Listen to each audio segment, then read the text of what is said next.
मराठी मुळाक्षरे. अ पासून अननस, आ पासून आई, ई पासून इमारत, ई रफारचा ई पासून इडलिंबू, उ पासून उखळ, ऊ रे ऊसाचा.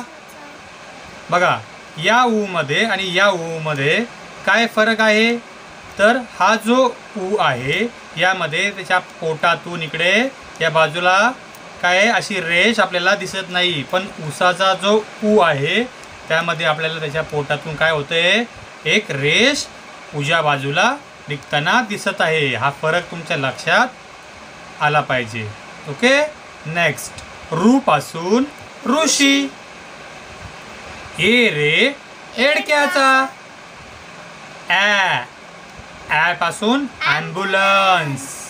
आता बघा हा एक ए आणि हा एक ए, यामध्ये ए वरती मात्रा आहे म्हणून एरन.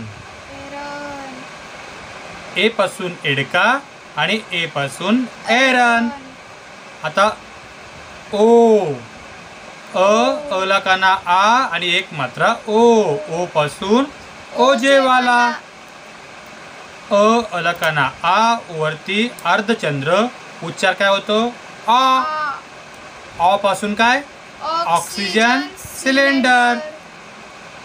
नेक्स्ट अला काना आ दोन मात्रे औ पासून औषध. त्यानंतर वरती अनुसार आणि एक काना आंबा. आंबा हा फळांचा राजा आहे, बरोबर. त्यानंतर आहा. आता आहाचा आपल्याला जास्त उपयोग होत नाही, त्याचा उपयोग कुठं होतो मी तुम्हाला पुढच्या व्हिडिओमध्ये सांगेन. क पासून कमळ, ख पासून खटारा, ग पासून गरुड, घ पासून घर, ड आणि हा जो अनुसार असतो हा सुद्धा आपण जास्त वापरत नाही, त्याचा वापर मोजक्याच ठिकाणी होतो. तो कुठं होतो तुम्हाला ते पुढच्या व्हिडिओमध्ये मी सांगेल. बघा हा जो आहा आहे हा ड आहे, हा या दोन कुठं कुठं वापरता हे मी तुम्हाला पुढच्या येणाऱ्या व्हिडिओमध्ये शिकवल. त्यानंतर च पासून चरखा, च पासून चरखा, छ पासून छत्री.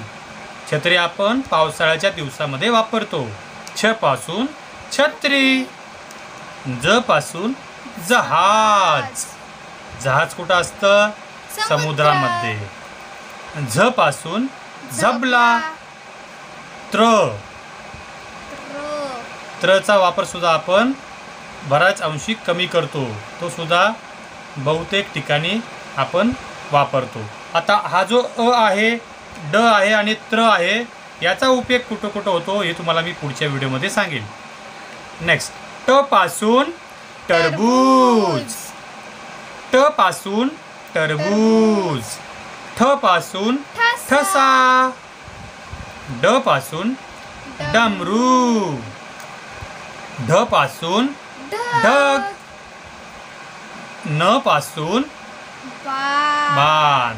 न रे बाणाचा आणि दुसरा असतो खालचा न रे नळाचा. बघा दोन न असतात.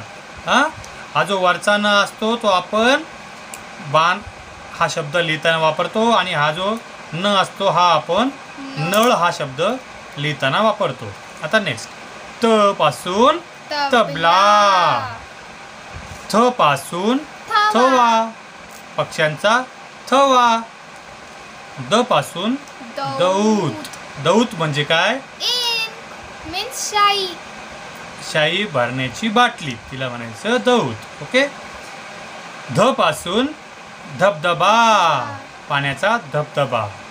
आणि न पासून नळ, जसं की मी तुम्हाला सांगितलं. प पासून पतंग, फ पासून फणस, ब पासून बदक, भ पासून भवरा, म पासून मगर, य पासून यज्ञ, र पासून रथ, ल पासून लसूण, व पासून वड, श पासून शहामृग, श रे षटकोनाचा, स पासून ससा, ह पासून हरिण, ब रे बाळाचा, श पासून क्षत्रिय. बघा हा श आणि हा श उच्चार सारखा आहे. याचा श मध्ये थोडासा क चा उच्चार होतो आणि या श मध्ये फक्त श. बरोबर. बघा श पासून शामृग आणि शक पासून क्षत्रिय आणि शेवटचा न्य पासून ज्ञानेश्वर. तर अशा प्रकारे आपण आज मराठी मुळाक्षरे शिकलो. असेच नवनवीन व्हिडिओ बघण्यासाठी आपल्या चॅनलला सबस्क्राईब करा. खाली तुम्हाला रेड कलरचं सबस्क्राईब नाव दिसत असेल त्याला तुम्ही क्लिक करा, म्हणजे आपले नवनवीन व्हिडिओ आल्यानंतर सर्वात अगोदर तुम्हाला बघता येतील.